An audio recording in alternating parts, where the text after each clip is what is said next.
Bienvenidos, buenos días, 5 de la mañana, 30 segundos. Un gusto saludarlos, acompañarlos desde Mañanas Blue en este día martes. Hoy es 17 de febrero, aquí estamos con noticias de Colombia y el mundo. Murió esta madrugada Jesse Jackson, que fue candidato presidencial en los años 90 en Estados Unidos, un defensor de derechos civiles, uno de los líderes étnicos más importantes en la historia reciente, después de Martin Luther King en los Estados Unidos.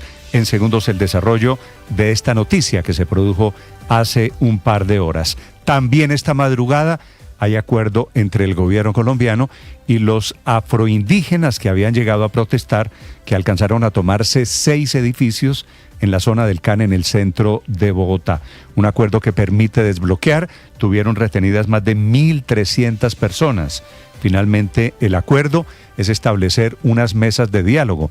Unos métodos violentos atemorizaron, agredieron. Finalmente, el gobierno, afortunadamente, logró algún control de la situación. Acompañamos con noticias de Colombia y el mundo. También anoche tarde hubo acuerdo para mantener, ojo, el salario mínimo en lo que está hoy, con el incremento de 23.7%.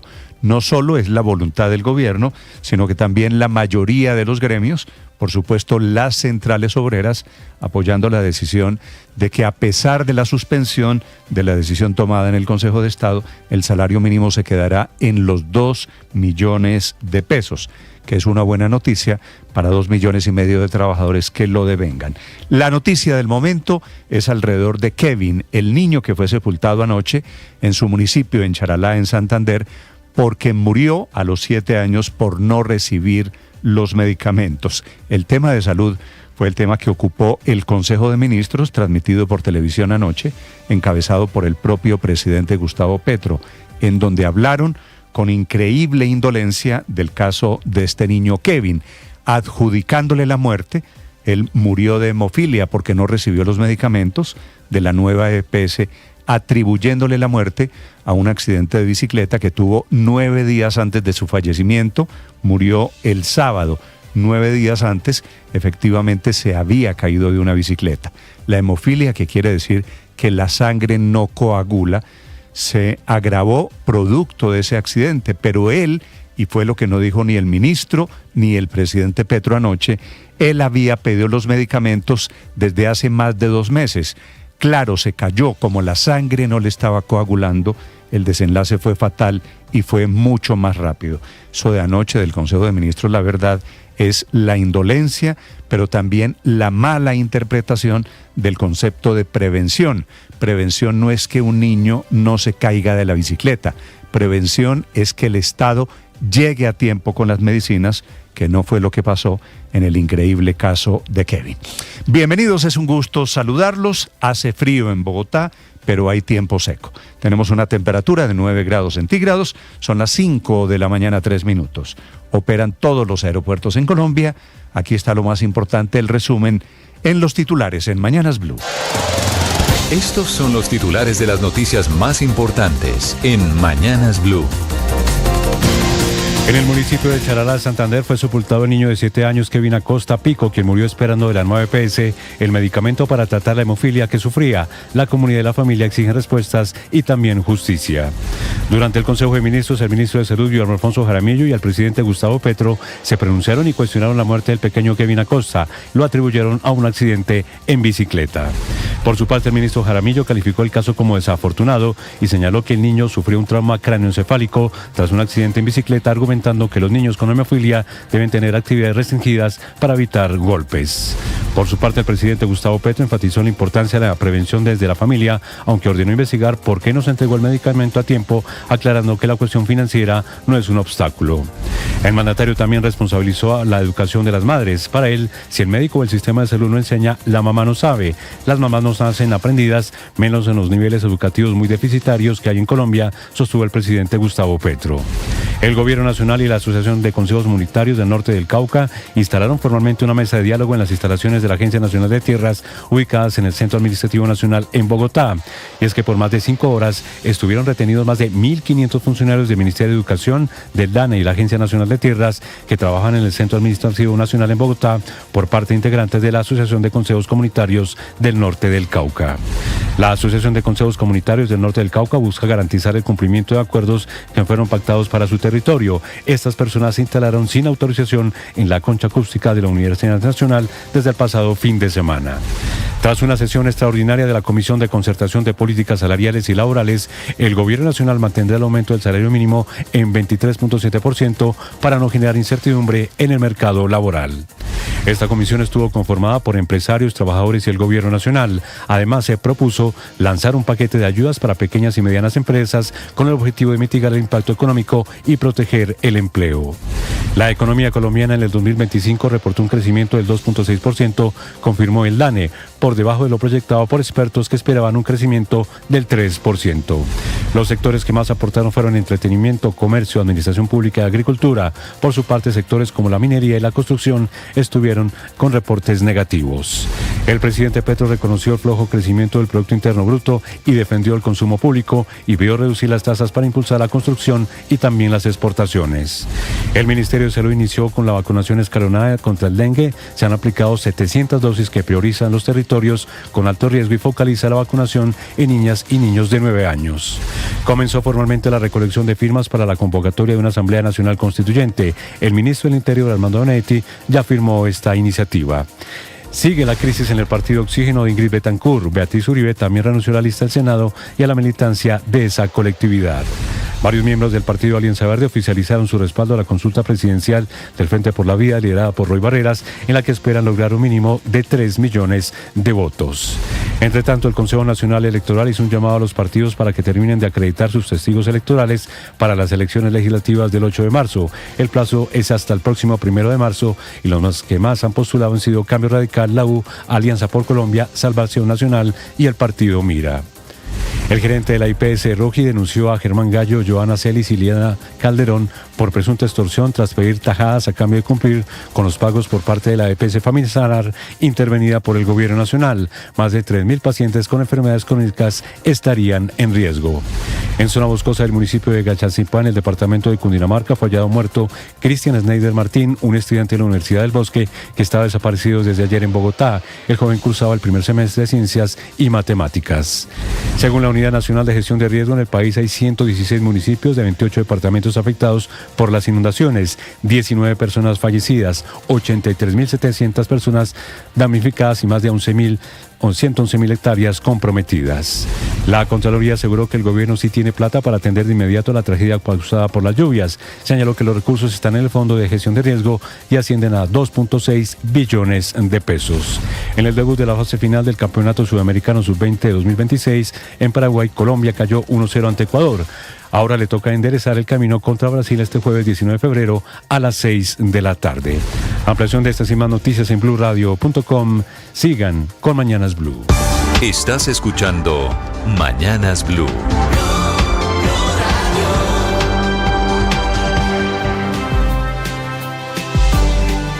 Desafortunadamente, un estudiante destacado en la Universidad del Bosque apareció muerto en el sur de Bogotá. Fue encontrado, se llamaba Cristian Schneider Marín. Un saludo para la gente de la universidad, para su familia. Fue encontrado gracias al GPS de su teléfono.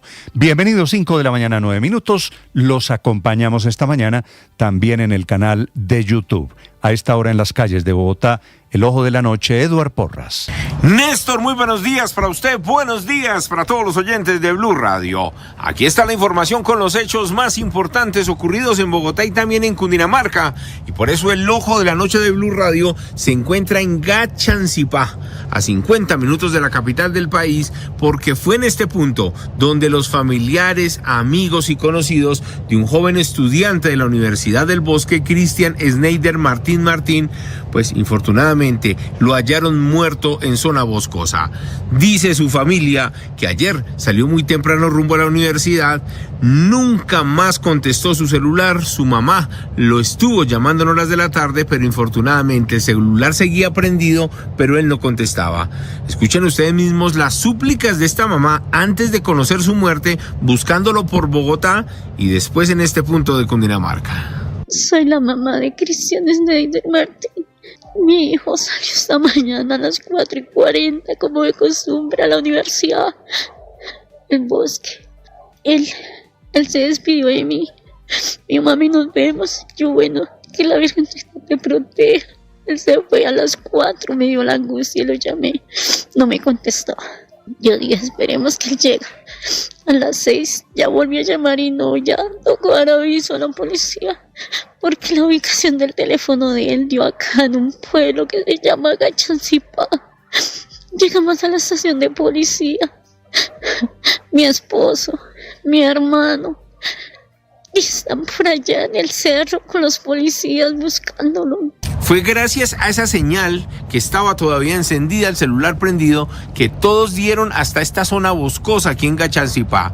Casi a las 11 de la noche llegaron algunos tíos, el papá de este menor de edad de 16 años, que ya iba en primer semestre de Ciencias y Matemáticas en la Universidad del Bosque, quienes comenzaron el ascenso a la montaña.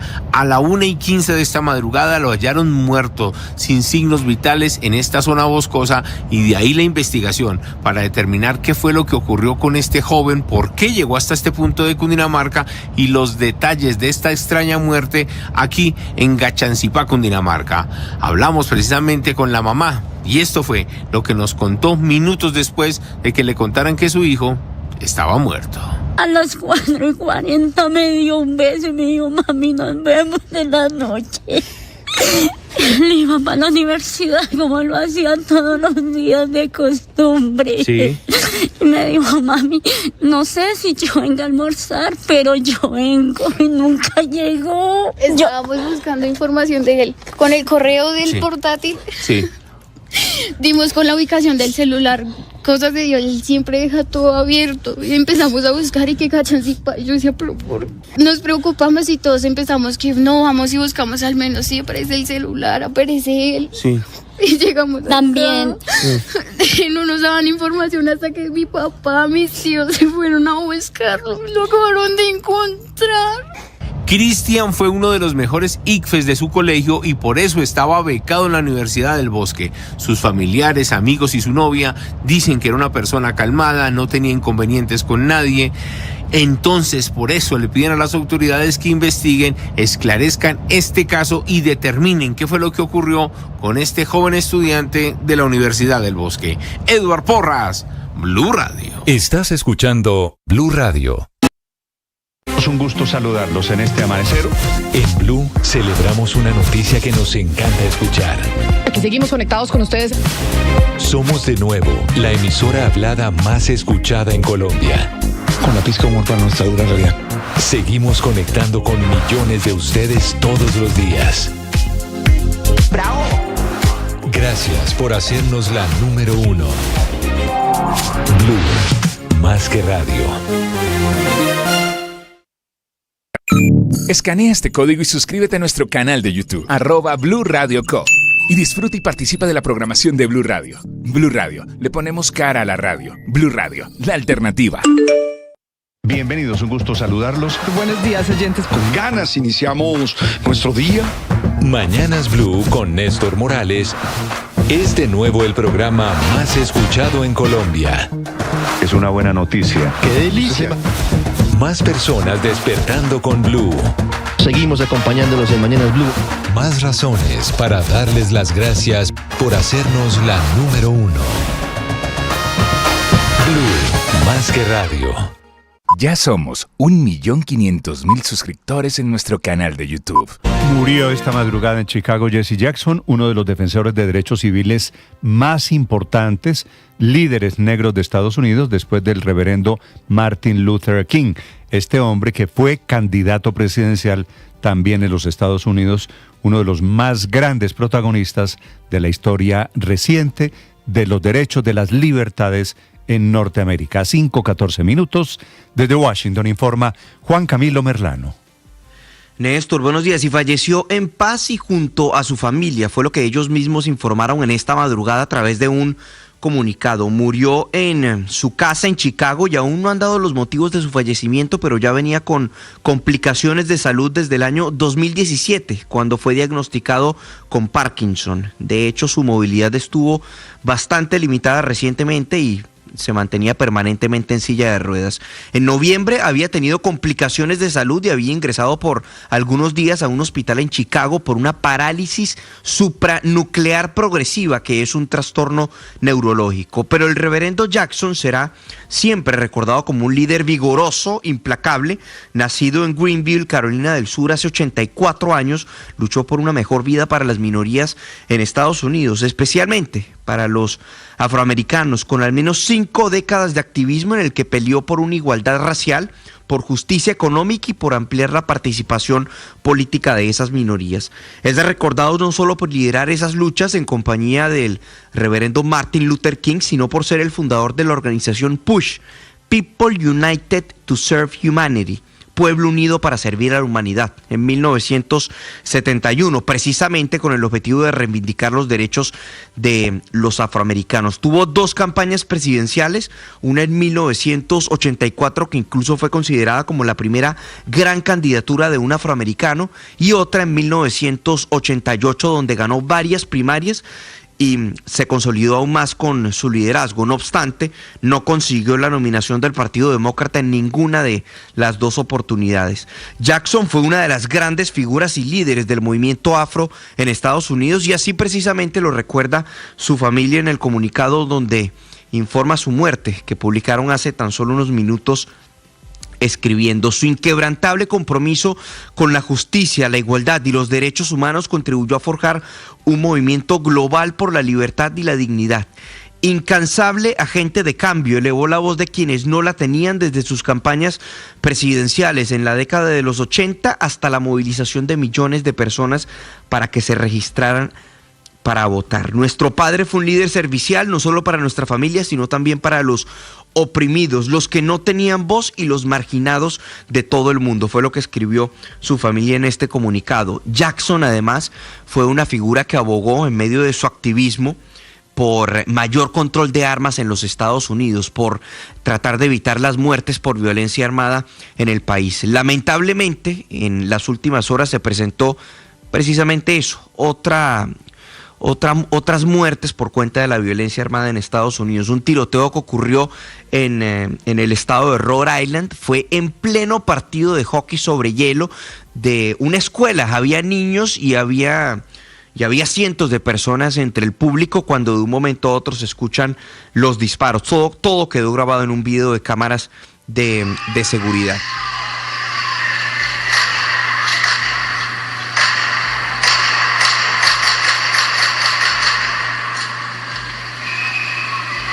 Allí se alcanzan a escuchar, fueron múltiples los disparos que se escucharon durante este evento. Las autoridades confirmaron que hubo 3 muertos, 2 víctimas fatales y el tirador o el señalado tirador que se habría quitado la vida con la misma arma. Esto aparentemente, de acuerdo a los primeros reportes, se habría tratado de un hecho de violencia familiar, donde el aparente padre asesinó a su esposa y por lo menos a uno de sus hijos durante este juego de hockey allí en Rhode Island. También habrían resultado otras 3 personas heridas. No se han dado totalmente los detalles de los móviles de este sujeto para cometer este atentado, pero lo cierto es que no fue un tiroteo masivo, sino que fue un ataque dirigido en contra de miembros de su propia familia, Néstor. Juan Camilo, gracias. 5:19 minutos. En Colombia la mayoría está lista y es una buena noticia para 2,5 millones de trabajadores que ganan el salario mínimo.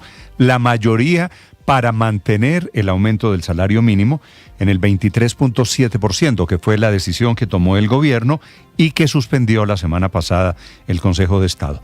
Primer resultado de la mesa de concertación laboral, en donde se sientan gobierno, empresarios y los sindicatos de trabajadores, la mayoría de los cuales está de acuerdo en que sea esa la decisión a través de un decreto transitorio que debería ser expedido antes de que termine esta semana. Ese fue el plazo y esas las condiciones. El gobierno hábilmente dice que el problema no fue la cifra, la del aumento desbordado de 23.7, sino la falta de sustentación, en opinión del ministro de Trabajo, que lidera la mesa de concertación. Digo, la buena noticia es que a pesar de la pobre cifra de crecimiento del año pasado, conocida también en las últimas horas, apenas 2.6%, ese fue el monto de crecimiento de la economía, el salario mínimo se va a mantener en 2 millones de pesos. El ministro de Trabajo, Antonio Sanguino. El gobierno ha reiterado su decisión de acatar el auto y de expedir el decreto transitorio que demanda o que solicita el auto o que ordena el auto del Consejo de Estado.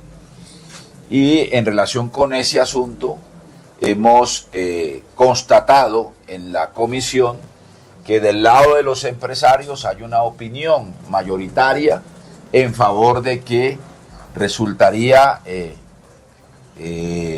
digamos, equivocado, por decirlo menos, expedir un decreto que modifique el incremento. Claro, porque bajar el salario mínimo a estas alturas, a 2 semanas largas de las elecciones parlamentarias, en año electoral, parece profundamente impopular. Ya se subió el salario mínimo, el consenso, por lo menos la mayoría, parece ser ya que se quede en eso y hagamos una discusión seria alrededor de los reajustes del año entrante. Dice el ministro de Hacienda que esos trabajadores ya reajustados tienen derechos adquiridos. El ministro de Hacienda, Germán Ávila. Para el gobierno, para buena parte del sector empresarial y obviamente para la totalidad del movimiento sindical representado en la mesa de concertación, el salario vital es ya un derecho adquirido por los trabajadores y estamos convencidos de que reversar un derecho adquirido por los trabajadores es inconveniente, inconstitucional e inviable. Del tema del salario mínimo, declaración anoche tarde en Consejo de Ministros del presidente Gustavo Petro, que tiene la tesis de que el nuevo salario mínimo, después de la suspensión del Consejo de Estado, podría ser mayor y mucho mayor de los 2 millones de pesos en que quedó. Es decir, no debería subir 23.7%, sino más de 30% y llevarlo a 2.155.000 pesos. Y muestra cómo la brecha cada vez más grande hasta que llegamos nosotros. Entonces nosotros empezamos a cerrar la brecha. El estudio dice que si ponemos el salario vital incluso en 2.155.000 pesos mensuales, ministro, cerramos la brecha de ahí para adelante. No pagamos la brecha. Esa brecha ya se lo llevaron los empresarios en utilidades que fueron a pasar a la banca, a la 5 de la mañana, 23 minutos. A propósito de los empresarios, no están unidos, no hay una posición unificada. Por un lado, los comerciantes y los pequeños industriales, por el otro lado, los grandes empresarios y los banqueros, que están de acuerdo en dejar el mínimo tal y como quedó, en 2 millones de pesos con reajuste de 23.7. El presidente de la ANDI, Bruce McMaster. Y por eso nosotros hemos planteado la situación y hemos planteado el esfuerzo, digamos, que debe hacer el sector empresarial para que más allá de cualquier cosa que pase con los decretos, se pueda mantener el incremento que se dio en el mes de diciembre. Me pudieran preguntar por qué cambió de opinión, por qué piensa distinto en diciembre que hoy en día, y yo le diría que es justamente por eso. Y en la otra orilla de que el salario mínimo no suba como subió, el presidente de los comerciantes, claro, es uno de los sectores más afectados, Jaime Alberto Cabal. Particularmente de acuerdo, y que hemos llamado la atención que de mantenerse el 23.7% o más, pues hoy existen en peligro la destrucción de cerca de 700.000 puestos de trabajo, donde los trabajadores serían los primeros perjudicados, según lo ha dicho una entidad tan seria como Fedesarrollo y otras. Mientras estaban reunidos en esta discusión de ayer, en eso, en cuánto debe subir el salario mínimo, que es una discusión habitual a final de año, reabierta por cuenta de la decisión de un magistrado, el magistrado Juan Camilo Morales del Consejo de Estado. Mientras estaban en eso, el DANE entregó la cifra del crecimiento de la economía en todo el 2025, que estuvo por debajo de las expectativas. La cifra fue 2.6%. En algún momento había el gobierno esperado que el crecimiento estuviese más cercano al 3%. Víctor Grosso. Néstor, buenos días. La economía colombiana cerró 2025 con un crecimiento de 2,6%, un resultado que quedó por debajo de lo que esperaba el mercado, donde el promedio de las proyecciones apuntaba a un 2,8%. La diferencia se explicó en buena parte por lo que ocurrió en el último trimestre del año, cuando la actividad perdió impulso. Entre octubre y diciembre, el PIB aumentó 2,3%, lo que significó una desaceleración frente al tercer trimestre. Uno de los factores fue el desempeño del sector agrícola, especialmente el café, que enfrentó menor producción y precios más bajos. A esto se sumó una fuerte caída en la inversión, un indicador clave porque es el que marca el crecimiento de largo plazo en la economía. En el balance anual, los sectores que más aportaron fueron el comercio, el sector público y las actividades artísticas. Estos tres sectores impulsaron al PIB en 2025. En contraste, la construcción cayó 2,8%, afectada principalmente por la vivienda, y el sector extractivo, que profundizó su recesión con una contracción de 6,2%. Aunque hubo una desaceleración al final del año, el desempeño fue superior al de 2024, cuando la economía creció 1,5%. El presidente Gustavo Petro sigue culpando al Banco de la República por afectar con sus intereses al crecimiento económico, y ahora tiene la teoría muy debatible de que la mayor tasa de interés está generando más inflación. Víctor Grosso, datafx.com. Gracias, Víctor. El presidente siempre le echa la culpa a otros. Las 5 de la mañana, 26 minutos, hablando del petrismo, funcionarios del gobierno de Daniel Quintero en Medellín quedaron en libertad por cuenta de una decisión de un juez de garantías. Seguirá el proceso de los más de 50 funcionarios en casos vinculados a casos de corrupción. En Medellín, Héctor Santamaría. Néstor, buenos días. Pese a la solicitud de la Fiscalía, en libertad enfrentarán este proceso Juan David Palacio, quien fue director del área metropolitana del Valle de Aburrá durante la alcaldía de Daniel Quintero. El proceso en su contra por presunta corrupción, luego de que el juez 27 penal de control de garantías de la ciudad determinara que no se cumplían los requisitos para que fuera enviado a la cárcel, mientras que surten las etapas del caso. El juez consideró que tanto él como las ex subdirectoras Ana María Roldán y Diana Montoya también están implicadas en este caso, han mostrado su disposición de comparecer ante la justicia, y que por sus trabajos actuales Palacio trabaja en el sector privado y las 12 funcionarias siguen en el sector público, pero sin ser ordenadoras del gasto, pues no tomó esta decisión.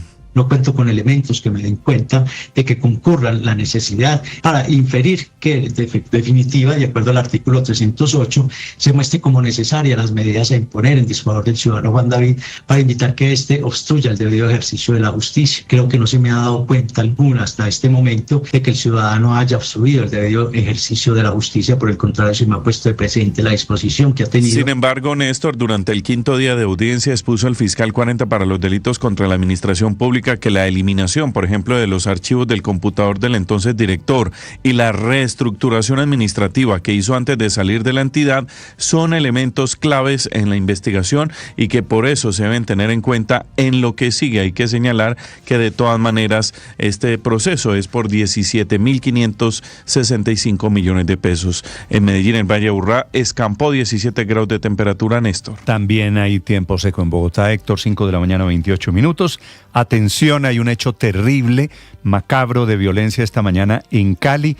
Aparecieron las cabezas de 2 personas en la planta del acueducto en el norte de Cali. Una noticia en desarrollo, Hugo Mario Palomar. Néstor, los trabajadores de la planta de tratamiento de aguas residuales, que está ubicada en el sector Paso del Comercio, en el norte de Cali, encontraron allí las cabezas de 2 personas envueltas en bolsas plásticas cuando adelantaban labores de limpieza. De inmediato avisaron a la policía que llegara al sitio, encontró otras partes de cuerpos humanos. Este aterrador crimen se conoce 5 días después de que apareciera la cabeza de otra persona al interior de una maleta a pocos metros del CAM, donde están ubicados los edificios de la Alcaldía y el Consejo de Cali. El secretario de Seguridad del distrito, Javier Garcés, dijo que se investiga si estos casos están relacionados. Lastimosamente sí, es el segundo caso que se presenta en menos de una semana de hallazgo de partes humanas. Normalmente obedece a temas de disputas, pero en este caso puntual todavía no tenemos una información ni indicios de lo que está sucediendo. Si bien se encontraron partes, no hemos encontrado los cuerpos completos para poder avanzar en el tema. Aunque las víctimas no están identificadas, las autoridades ya hablan de una disputa entre bandas criminales dedicadas al narcotráfico que decapitan a sus enemigos para enviar un mensaje de terror, como sucedía hace algunos años en el país. El personero de Cali, Gerardo Mendoza, respalda esta hipótesis. Exigimos acciones urgentes, resultados contundentes y el desmantelamiento de estas estructuras criminales que nos hacen memorar la peor época de violencia en Buenaventura. La ciudad no puede seguir siendo escenario. El pasado 10 de febrero, al lado de una vía cerca del municipio de La Unión, en el norte del Valle, también se encontró la cabeza de un hombre en una bolsa plástica. Las autoridades intentan establecer si todos estos casos están relacionados. Cali amanece con tiempo seco, temperatura 19 grados. Estás escuchando Blue Radio. Noticias contra reloj en Blue Radio. 5 de la mañana, 30 minutos. Actualizamos las noticias en Blue Radio. El Gobierno Nacional y la Asociación de Consejos Comunitarios del Norte del Cauca instalaron formalmente una mesa de diálogo en las instalaciones de la Agencia Nacional de Tierras ubicadas en el CAN en Bogotá. El anuncio se produjo después de que por más de 5 horas estuvieran retenidas más de 1.500 funcionarios del Ministerio de Educación, el DANE y la Agencia Nacional de Tierras. El IDAN confirmó que esta semana aumentarán las lluvias en las regiones Pacífica, Andina, del sur del Caribe y la Amazonía, según pronóstico hasta el 20 de febrero. En el departamento de Córdoba, el número de damnificados por las lluvias llega a los 80.000, según la Oficina de Gestión de Riesgo. En la región se mantiene la alerta roja por el aumento de los niveles de los ríos Sinú, San Jorge y Canalete. En la ciudad de Montería comenzó el procedimiento para la evacuación de motobombas del agua que inundó a centenares de viviendas. También la comunidad y los ganaderos de la zona rural comenzaron el rescate de animales en las zonas de emergencia. En la región de La Mojana hay alerta por el desbordamiento del río Cauca. En el sector de Caregato el agua nuevamente se filtró por el boquete, afectando hectáreas de cultivos. En esa zona hay más de 40.000 personas damnificadas.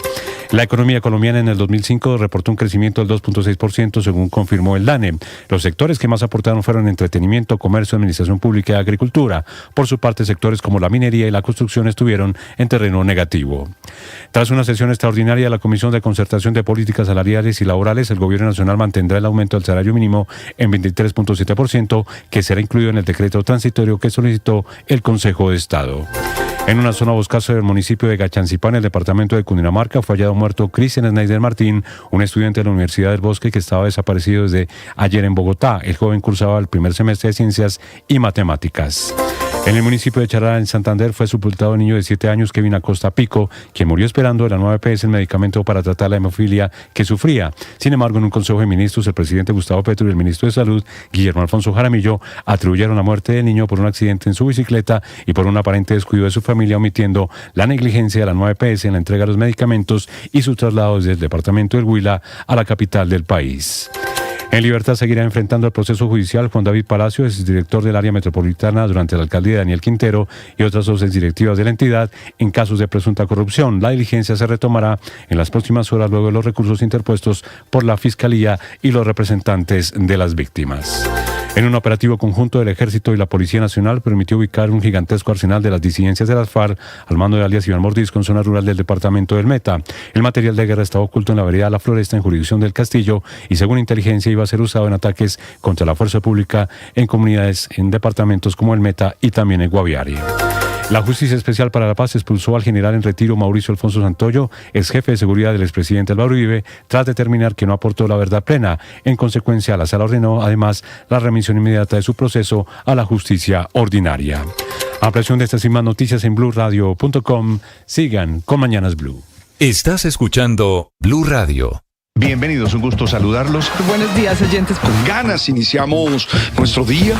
Mañanas Blue con Néstor Morales es de nuevo el programa más escuchado en Colombia. Es una buena noticia. ¡Qué delicia! Más personas despertando con Blue. Seguimos acompañándolos en Mañanas Blue.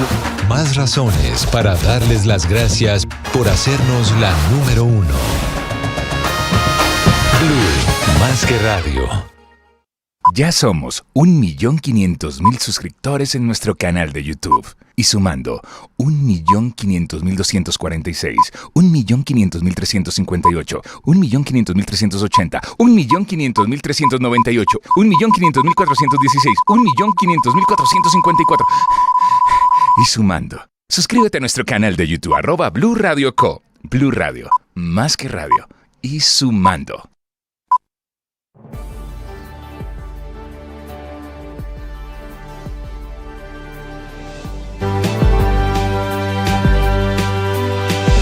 Amanece tarde por estos días. Bienvenidos, son las 5 de la mañana, 34 minutos, una madrugada todavía muy oscura. Hoy es martes 17 de febrero. Un gusto saludarlos, los acompañamos con noticias de Colombia y el mundo. También a esta hora temas de conversación en las en las muy movidas redes sociales, temas virales. Esta mañana, Camila Carvajal. Néstor, oyentes, buenos días. Empezamos este martes con una tendencia y es numeral desafío del siglo 2021. La gente haciendo sus apuestas. ¿Usted a qué pareja le va a apostar esta noche? Es la final del reality en la televisión colombiana, Zambrano o Miriam o Rata y Valentina. 2 parejas ya ayer dividieron la final. La primera parte de la final la ganaron Rata y Valentina. Ahora el primero que llegue a Cartagena será el ganador de ese trofeo del desafío de este año. Así que ahí está. Hoy es la final. Hoy. Así que usted puede ahí en redes sociales sumarse a la tendencia. Mire a ver si va con Zambrano y Miriam, esa pareja, o Rata y Valentina. Mi candidato era Jerónimo, pero Jerónimo ya lo sacaron, ya no está en el reality, así que hoy se acaba el desafío del siglo 2021 y entonces del siglo XXI, el desafío 2026, y esa es la principal tendencia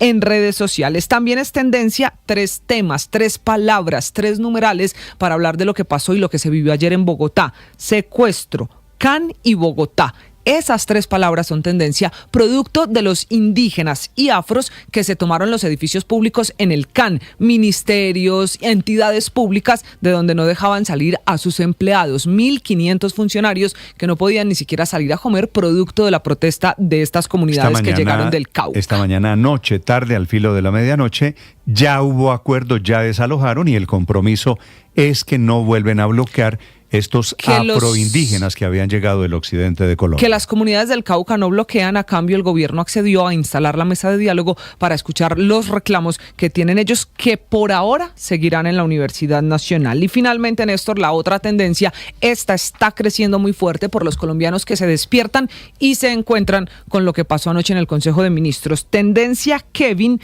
y tendencia nueva EPS. Pocas explicaciones, mucha indignación en redes sociales de lo que pasó con el caso del niño de 7 años, un caso suficientemente triste que se convierte ahora en la nueva razón de pelea del gobierno con las EPS, y la respuesta del ministro Jaramillo es la respuesta viral en las redes sociales por decir que no es culpa de la EPS ni del sistema de salud, sino de la mamá que no supo evitar que su niño se montara en la bicicleta. Sí. Camila, gracias. Lo de anoche, la verdad, es francamente indignante porque el gobierno omitió un dato que es clave, y es que el niño, la familia Acosta, la familia de Kevin, estaba pidiendo la droga, la inyección que necesitaba desde hace meses. Desde el 2 de diciembre le estaban diciendo a Nueva EPS que el niño necesitaba una inyección que le ponen cada 28 días para que con esa enfermedad que tenía, pues la sangre pudiera coagularse. Y el niño, si hubiera recibido el medicamento, está bien, Néstor, se cayó de la bicicleta, pero si la sangre hubiera coagulado, tal vez el desenlace fuera otro. Echarle la culpa a la mamá, que fue lo que hizo el gobierno anoche, el presidente, el ministro de Salud, que la mamá no nació aprendida, que la mamá no debió dejar montar el niño en bicicleta, es por supuesto indolente y es, bueno, mucho más que indolente. Si el gobierno, que depende la nueva EPS de él, del ministro de Salud, Guillermo Alfonso Jaramillo, está intervenida desde abril del año 2024. Si el gobierno le hubiese dado la droga, es posible que el niño así se hubiera caído, el desenlace hubiera sido diferente. Kevin Arley Acosta tenía 7 años de edad y es el motivo de la increíble batalla política. El gobierno dice que el sistema de prevención es que Kevin no monte en bicicleta. No, el sistema de prevención debería ser que Kevin reciba la profilaxis, la medicina, la inyección a tiempo. Un vial que podría costar mucha plata, que el gobierno no le quiso dar al niño y que originó que el niño muriera el fin de semana en Bogotá. Anoche fue sepultado porque la familia lo llevó a Charalá, su municipio natal en el departamento de Santander. Declaración. Aquí comenzó la controversia anoche tarde con el ministro de Salud, Guillermo Alfonso Jaramillo. El caso de Kevin, desafortunado, por supuesto. La información que tenemos es que tuvo un accidente cráneoencefálico. El niño tuvo este accidente en una bicicleta y es entendible que los niños que sufren de hemofilia pues tienen que estar restringidos en muchas de las actividades que pueden generarle un trauma violento y por supuesto un tema hemorrágico grave. Claro que tienen que estar restringidos, pero tienen que estar también medicados, que es lo que omite aquí el ministro de Salud. Seguramente si el niño, que 7 años, repito la edad, intentó tener la actividad que tenía un niño normal, si hubiese recibido el tratamiento, digo, esa era la responsabilidad del gobierno. El gobierno no tiene por qué decirle a la mamá si el niño podía estar o no montando en bicicleta. Tesis que anoche, en pleno Consejo de Ministros, transmitido en la televisión, compró muy rápidamente el presidente Gustavo Petro, que después se dedica a hablar del sistema preventivo. ¿Y qué es lo que hemos hecho? Prevenir. O sea, el esfuerzo está en prevenir. ¿Quiénes son las instituciones que deben prevenir? Pues en primer lugar, obviamente, la familia. Si se educa más, pues está en mejores condiciones de prevenir. Si un niño hemofílico no se le deja subir a la bicicleta, pues tiene menos riesgos.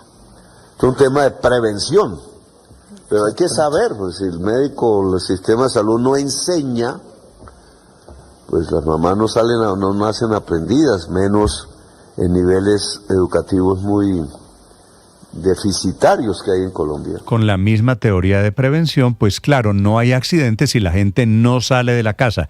Eso no es un sistema de salud preventivo. El niño Kevin Acosta debió recibir por lo menos 5 medicamentos que no le quiso dispensar la nueva EPS, que está intervenida, que es controlada por el gobierno, y por eso el presidente, intentando echar culpas a diestra y siniestra y anunciando también investigaciones. Esto es a investigar a fondo. O sea, la causa por la cual no le dieron el medicamento es que se perdió su conexión. Hay que investigarlo. Porque si no es así, hay personas responsables individuales que no fueron lo suficientemente eficaces en entregar el medicamento. Aquí la cuestión financiera no es obstáculo, porque como usted lo ha dicho, sí hay fondos, solo que en el caso de la nueva EPS están represados por el embargo, 2 billones de lo que se entrega. Y también porque no se ha roto los circuitos de corrupción que existían previamente y que tienen que ver con compra de medicamentos. Y échele la culpa a los de antes, que es lo que suele hacer el presidente Petro. Todo lo de Kevin es una vida que se hubiera podido salvar, porque la mamá de Kevin, que vivía en Palestina, en el Huila, vino a Bogotá, puso video en redes sociales, rogó públicamente a la nueva EPS que alguien atendiera a su hijo y nadie le hizo caso. La última declaración en medio de ese dolor infinito de una mamá que acaba de perder a su hijo, doña Judy Pico, hablando de su Kevin. Hay muchos niños que están esperando un medicamento como el que el mío duró esperando 2 meses, que la cual no se le dio. No se le dio un tratamiento adecuado, oportuno. Yo ocurría en la nueva EPS a decirles que lo del tratamiento, que la IPS, cuál le asignaban a él. La única respuesta es que me tocaba esperar que hubiera un nuevo contrato, pero mientras esperaba el niño se le estaba yendo la vida. ¿Y de qué manera? Porque no hicieron nada. Y efectivamente al niño literalmente se le fue la vida. Según el presidente Petro, la tesis, y según el ministro Jaramillo, la tesis es que nadie le dijo que el niño no montara en bicicleta, como si eso lo hubiese salvado. El caso de Kevin termina convertido, desafortunadamente para su familia, en el motivo de este debate político. Mateo Piñeros. Néstor, buenos días. Hacia las 8 de la noche empezó el Consejo de Ministros de ayer. El tema era el de la salud. El primero en hablar fue el ministro Guillermo Alfonso Jaramillo, quien se refirió al caso de Kevin Acosta, el menor de 7 años que falleció esperando a que la nueva EPS le entregara un medicamento para la hemofilia. El ministro de Salud aseguró que la mamá de Kevin no debió haberle permitido montar en bicicleta, una idea que fue apoyada por el presidente Petro a los pocos minutos. Esto ha generado el rechazo de diferentes sectores políticos. Por ejemplo, el representante a la Cámara por el Centro Democrático Andrés Forero señaló: ahora Guillermo Alfonso Jaramillo responsabiliza a Kevin y a su familia de la tragedia que sufrieron por la destrucción del sistema de salud adelantada por el gobierno. Petro además aseguró que este gobierno ha disminuido la mortalidad infantil y que la única deuda que tienen con una EPS es con la nueva EPS. Estos recursos se pagarán además con vigencias futuras, según anunció el mandatario. Petro volvió a cuestionar a la fiscal Luz Adriana Camargo, a quien él mismo ternó, pero a quien ha criticado recientemente, esta vez porque cree que no hay avances en las investigaciones sobre la corrupción en el sector de la salud. Y no sé qué pasa con la fiscalía respecto al tema de la salud en Colombia. Y esto es prioritario. La prioridad no es ver cómo se coge un ministro preso de aquí. Y la injusticia con Bonilla es total, pero no voy a meterme más en eso, sino en esto. ¿Cómo es que no hay un proceso investigativo a fondo de qué pasó con decenas de billones de pesos que, siendo del gobierno, es decir, del pueblo colombiano, y destinándose a salvar vidas humanas, se fueron en lujos y detalles de los señores propietarios de las EPS? El presidente Petro también se refirió a la mesa de concertación entre gobierno, trabajadores y empresarios para hablar del decreto del salario mínimo. Este espacio se hizo ayer y el presidente celebró el hecho de que se haya logrado un acuerdo y es mantener el incremento del 23%. Mateo Piñeros, Blue Radio. Mateo, gracias. Están funcionando las bombas de desagüe en Montería, en Córdoba, en donde las familias están regresando a sus viviendas. Ha bajado el nivel de las aguas, se están restableciendo servicios públicos para los cordobeses que, por otro lado, están intentando todavía salvar sus animales. La creciente súbita en los ríos Sinú, en San Jorge, en Canalete, sigue afectando muy gravemente los departamentos de Córdoba y Sucre. Vanessa Saldarriaga. Néstor, buenos días. Es un trabajo contrarreloj que están adelantando las unidades de socorro, especialmente en los barrios más afectados de Montería, donde están con motobombas retirando las aguas estancadas del río Sinú debido a los problemas sanitarios que esto está generando en la población, por incremento inicialmente de afectaciones en la piel, pero también de casos de dengue. La situación es que ya Córdoba está sumando 59,000 familias damnificadas en total, siendo el departamento más afectado en todo el país por estas lluvias atípicas. De esto se destaca además 111,000 hectáreas que se encuentran afectadas, pero en Montería, por ejemplo, hay un drama que podría estar golpeando a cerca de 1.582 negocios, los cuales podrían desaparecer si no estarían recibiendo ayudas. Y es que recordemos que allí hay una polémica porque el Consejo de Montería no aprobó unas facultades especiales al alcalde para poder contar con los recursos que le permitiera atender a la comunidad con ayudas inmediatas. Lo que está reportando en estos momentos la Defensa Civil de Córdoba es que por lo menos están garantizando el retorno a las viviendas de miles de familias en sectores como el barrio Vallejo, Poblado, entre otros, donde ya se restableció el servicio de energía también. Ya las personas están logrando volver a sus hogares para hacer limpieza de sus casas. Ya se restableció el servicio de energía eléctrica en el barrio Vallejo y parte del Dorado y el Poblado, que fueron los barrios más afectados. Y 2 días después todavía continúa la búsqueda del médico veterinario Luis Eduardo Rivero Oviedo, oriundo de Sincelejo, quien, recordemos, estaba atendiendo unos animales cuando fue arrastrado por la corriente de un río. La situación en estos momentos sigue siendo de alerta roja para este departamento debido a que las lluvias no cesan y podrían estar presentándose con mayor intensidad hasta el próximo 20 de febrero. Barranquilla amanece hoy con 27 grados y listo para enterrar a Joselito Carnaval, Néstor. Termina hoy el carnaval, ¿verdad? Termina hoy el carnaval, Néstor, con desfiles, con el entierro de Joselito y por supuesto ya con ese adiós a estas fiestas que trajeron más de 900,000 turistas. ¿Y usted por qué no tiene disfraz el día de hoy, Vanessa? Néstor, porque ya es el entierro de Joselito, vine de azul oscuro, ya es luto. Usted entenderá la tristeza que me embarga. Muy bien, 5 de la mañana, 48 minutos. Atención, en Ginebra, en Suiza, está comenzando en este momento una nueva etapa de conversaciones nucleares entre Estados Unidos e Irán. Desde Europa, Silvia Carrasco. Buenos días, Néstor. Si nos preguntamos en qué afecta allí en Colombia estos diálogos sostenidos en Ginebra, solo decirte que ante el prospecto del inicio de estas conversaciones con un tono positivo, comenzó a subir el precio del petróleo. Y eso fue porque el viceministro de Exteriores de Irán, en una entrevista con la BBC, dio señales positivas, diciendo que Irán podría ser flexible en su programa nuclear si se aliviaban las sanciones. Es Majid Takhravanchi. The ball is in America's court. I mean, they have to prove that they want to Dice, la pelota está en la cancha estadounidense, es decir, tienen que demostrar que quieren llegar a un acuerdo con nosotros. Y si hay sinceridad, si vemos sinceridad de su parte, estoy seguro de que estaremos en camino de llegar a un acuerdo. Por la parte iraní, la delegación en Ginebra está encabezada por el ministro de Asuntos Exteriores Abbas Araghchi, acompañado por expertos del programa nuclear iraní. En representación de Washington se encuentra Steve Witkoff, el asesor presidencial, y Jared Kushner, yerno de Trump. El formato sigue siendo de conversaciones indirectas, o sea, no se reúnen en la misma sala, sino que intercambian propuestas a través de los mediadores omaníes. Irán ya ha dicho que podría considerar medidas como la dilución de sus reservas de uranio enriquecido al 60%, siempre que esto vaya acompañado de una reducción verificable de las sanciones económicas.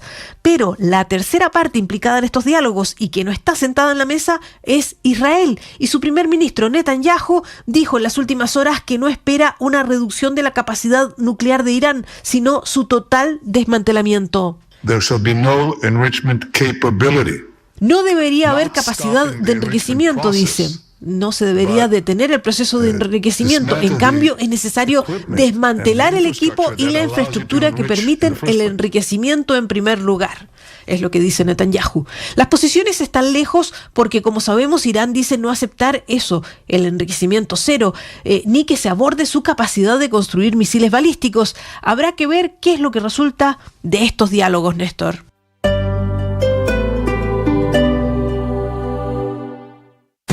Es un gusto saludarlos en este amanecer. En Blue celebramos una noticia que nos encanta escuchar. Aquí seguimos conectados con ustedes. Somos de nuevo la emisora hablada más escuchada en Colombia. Con la pizca de humor para nuestra dura realidad. Casi a la medianoche se logró un acuerdo con el gobierno y los grupos afroindígenas que ayer durante toda la tarde provocaron bloqueos, retenciones y disturbios en la zona del CAN en el centro de Bogotá. Alcanzaron a retener casi 1.500 personas a quienes agredieron, gritaron, 6 horas de caos allí en el Centro Administrativo Nacional, un bloqueo por la avenida El Dorado, protagonizado por este Consejo Comunitario del Norte del Cauca que llegó desde el occidente. Este es el grupo que llegó 750 personas en 17 buses, se instalaron, tomaron a las malas la sede de la concha acústica de la Universidad Nacional y después salieron ahí cerca a presionar al gobierno intentando el cumplimiento de algunos acuerdos.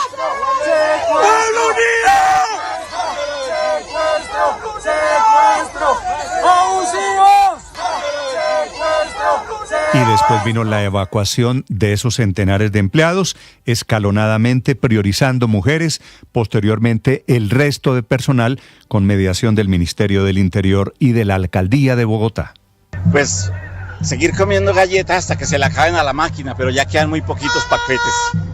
Perfecto. No, este señor me empujó. Yo solamente no me toque y me empujó. ¿De dónde viene usted? ¿De dónde viene usted? Ministerio de Educación. ¿Cuánto tiempo llevan detenidos allá? Desde las 8 de la mañana. ¿Y cuando usted trató de salir, qué le dijeron o qué le hicieron? Nada, pues nos tocó salir. Fueron momentos difíciles por el nivel de violencia, de hostilidad de estos señores, repito, que vienen de cabildos afroindígenas desde el departamento del Cauca. Uno de ellos, Alexis Mina, consejero de la Asociación de Consejos Comunitarios. No ha existido voluntad política por parte de ninguno de los gobiernos, y este que se suponía que era el gobierno progresista.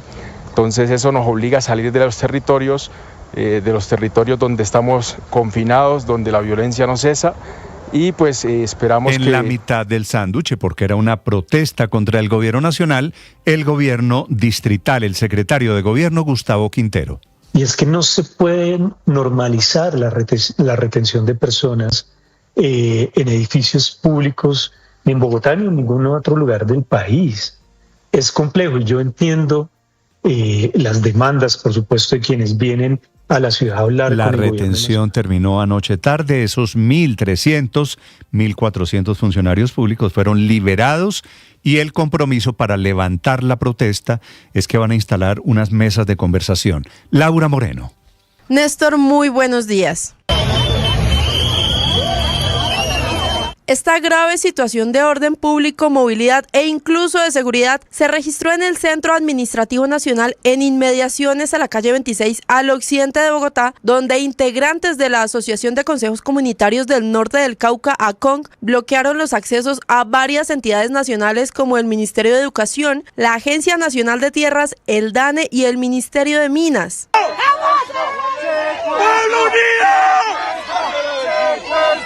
¡Secuestro!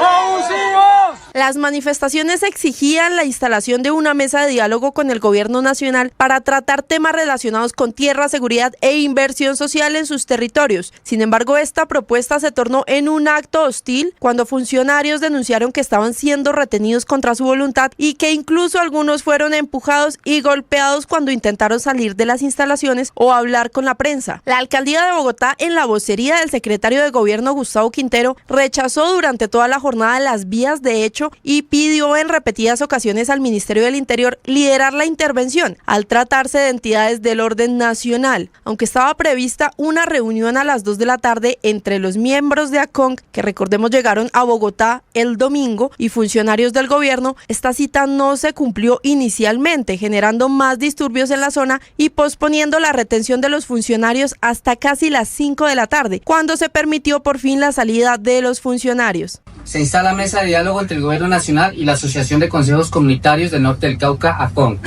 en un espacio que inició con un llamado expreso a la armonía, el respeto y el diálogo constructivo. La promesa es que hoy martes habrá normalidad para quienes trabajan allí en el Centro Administrativo Nacional, el famoso CAN, que queda por la Avenida El Dorado en Bogotá. 5 de la mañana, 46 minutos. Atención, hay una tragedia esta mañana en España. 5 niños murieron en un incendio en Barcelona. Enrique Rodríguez.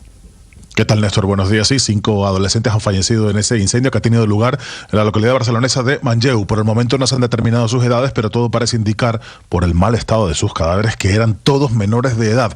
Se está investigando por qué se ha producido el fuego en una zona donde se encontraban en la azotea de un edificio, en lo que en Colombia se llamaría en un cuarto de San Alejo. Allí se encontraban estos 5 menores, tenían la puerta cerrada y de hecho su muerte se ha producido porque no han podido abandonar ese lugar cuando se ha producido el fuego.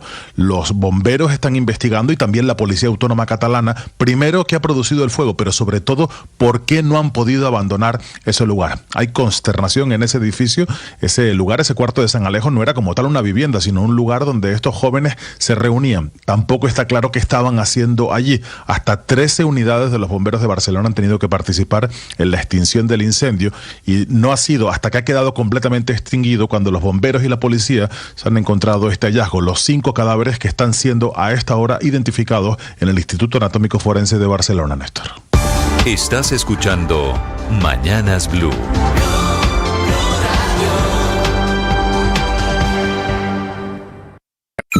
Escanea este código y suscríbete a nuestro canal de YouTube, @Blue Radio Co.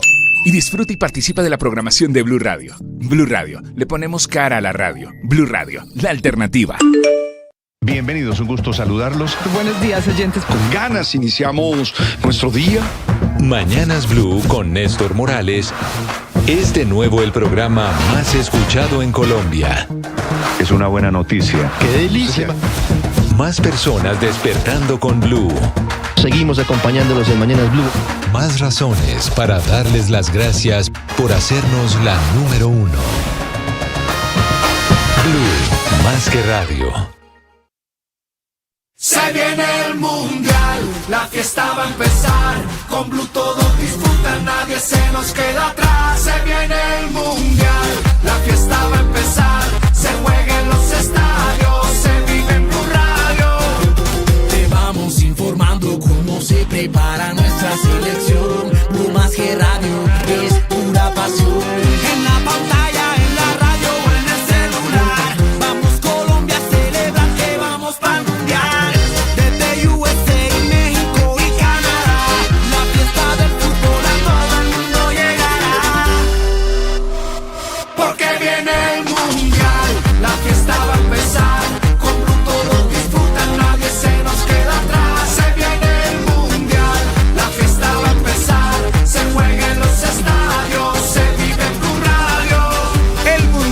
Se ve en Blue. Ya somos 1.500.000 suscriptores en nuestro canal de YouTube. Y sumando 1.500.246, 1.500.358, 1.500.380, 1.500.398, 1.500.416, 1.500.454. Y sumando. Suscríbete a nuestro canal de YouTube, @Blue Radio Co. Blue Radio, más que radio. Y sumando. Bienvenidos, un gusto saludarlos. Buenos días, oyentes. Con ganas iniciamos nuestro día. Mañanas Blue con Néstor Morales es de nuevo el programa más escuchado en Colombia. Es una buena noticia. ¡Qué delicia!